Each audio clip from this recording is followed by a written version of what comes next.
Hola, soy Francisco Antonio de Crecer e Innovar y quiero celebrar junto con todos ustedes los más de 50 suscriptores que hemos ganado en un corto periodo de tiempo y los más de 200 seguidores que tenemos en Facebook y en otras redes sociales.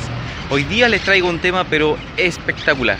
Si quieres saber cómo utilizar el miedo para lograr grandes metas, sigue este video. Adelante.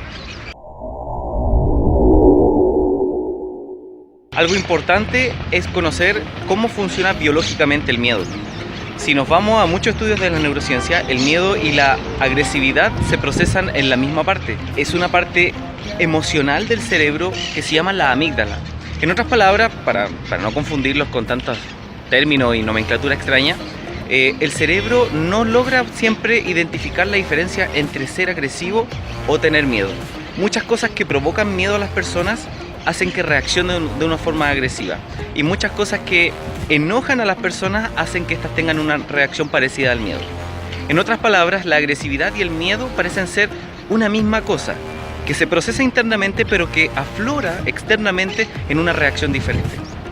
Trabajando, estudiando, aprendiendo o teniendo ciertas prácticas emocionales y tratando de progresar, poder cambiar ese miedo en una actitud más agresiva hacia algún problema, para poder resolverlo con energía, con ganas y con determinación hacia donde tú estás. Entonces, punto número 1 es entender biológicamente lo que pasa en tu cerebro cuando tienes miedo. Siguiendo el punto número 1, de que el miedo puede convertirse en ira o precisamente en una reacción de susto, de parálisis, es fácil.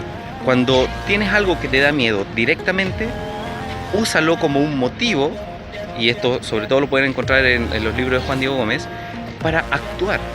Puedes ocupar el miedo para actuar. Cambia tu miedo. Escoge qué miedo tener. Muchas personas tienen miedo a emprender por el fracaso, pero ¿no sería mejor tener miedo a la pobre jubilación que te da un trabajo normal? Punto número 2 es que el miedo a nivel psicológico simplemente es una reacción, es una especie de defensa que ocupa nuestro sistema psicológico, que ocupa nuestro cerebro para poder hacer frente a aquellas cosas que nosotros no conocemos.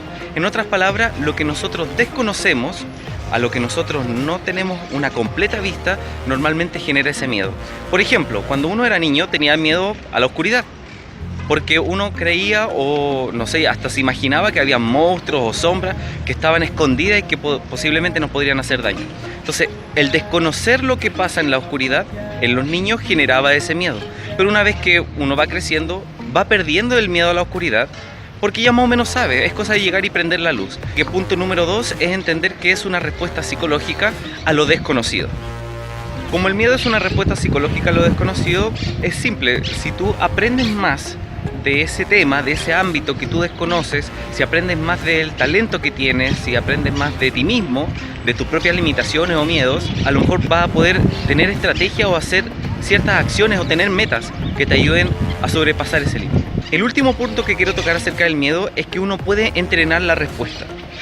Cuando alguien te asusta, uno llega y salta y tiene todas esas reacciones, acelera tu respiración, queda en un estado como de shock en un breve instante, sube la presión arterial, aumenta los latidos de tu corazón, pasan cosas, y después cuando termina ese estado, exasperación, de susto, recién te das cuenta conscientemente, mira, me asusté por tal cosa, alguien me asustó, me empujó por detrás o escuché un ruido muy fuerte. Ciertas reacciones nunca las vas a poder eliminar. Pero lo que ocurre inmediatamente después de esas reacciones, que son a lo más muy breves, eso sí lo puedes controlar. Sí puedes manejar lo que ocurre después de esos milisegundos en los cuales te asusta y eleva tu adrenalina al cuerpo. Entonces eso se puede entrenar, pero crear un hábito, algunos libros y algunos expertos dicen que por lo menos 21 días. Hay otros que dicen que 90. Por lo tanto, tienes que hacer algo con mucha disciplina para lograr tener una herramienta que te ayude a sobrepasar cuando vienen los momentos de susto. Lo importante de todo esto es que el susto no te paralice, sino que te detenga por un momento para que analices la situación, pero que inmediatamente tenga algo para hacer, una acción, una obra, otra meta, que puedas dar otro paso más. Lo importante es que el miedo no te paralice ni te congele para detenerte o retraerte, sino para que sigas avanzando. Depende de dónde está el miedo, es hacia dónde tú vas a actuar. Entonces, si tu miedo sigue siendo emprender por el fracaso, entonces nunca vas a poder emprender. Y si empiezas a emprender, algo va a pasar que te va a detener o vas a fracasar y nunca vas a poder salir de ahí. Pero si tu miedo a tener a lo mejor una pobre jubilación o a tener 40 años en una misma empresa o a estar en un trabajo que no te gusta, con gente que te rodea, que te destruye. Si ese miedo es más grande que el miedo al fracaso, entonces bingo, tienes todas las opciones de ser exitoso emprendiendo. Bien, estos fueron algunos consejos sobre el miedo. Todos tenemos miedo, nunca vamos a dejar de tener miedo a algunas cosas. Lo importante es que podemos tener estrategias para entenderlo, para usarlo a nuestro favor.